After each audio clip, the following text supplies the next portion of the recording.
泛黄的春联还残留在墙上，依稀可见几个字岁岁平安。在我没回去过的老家米岗，爷爷用楷书写一个满，黄金的爬满了雕花的门窗，夕阳斜斜映在斑驳的砖墙，铺着锯木板的屋内还弥漫姥姥当年酿的豆瓣酱。我对着黑白照片开始想象爸和妈当年的模样，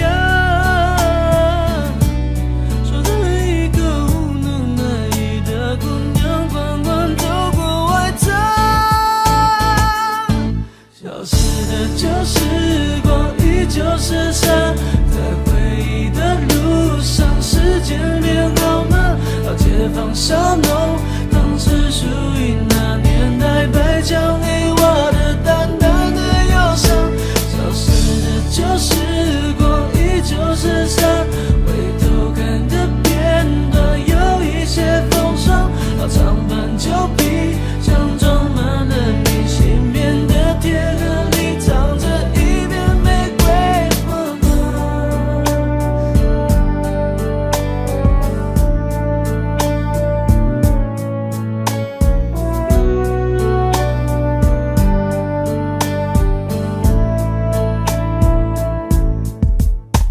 黄金阁爬满了雕花的门窗，夕阳斜斜映在斑驳的砖墙，铺着锯木板的屋内还弥漫姥姥当年酿的豆瓣酱。我对着黑白照片开始想象爸和妈当年的模样，守着一个无能难依的姑娘，缓缓走过外滩。消失的旧时光依旧是山，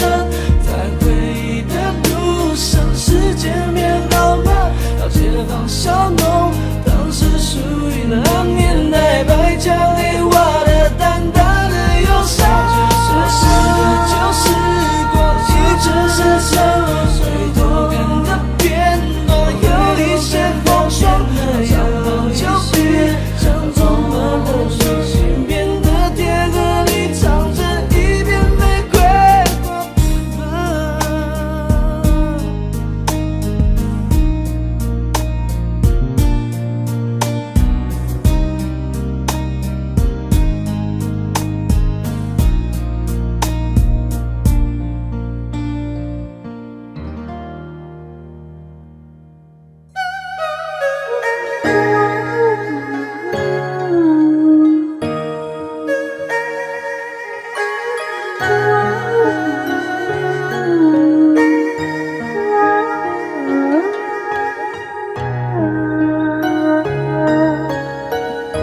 雨放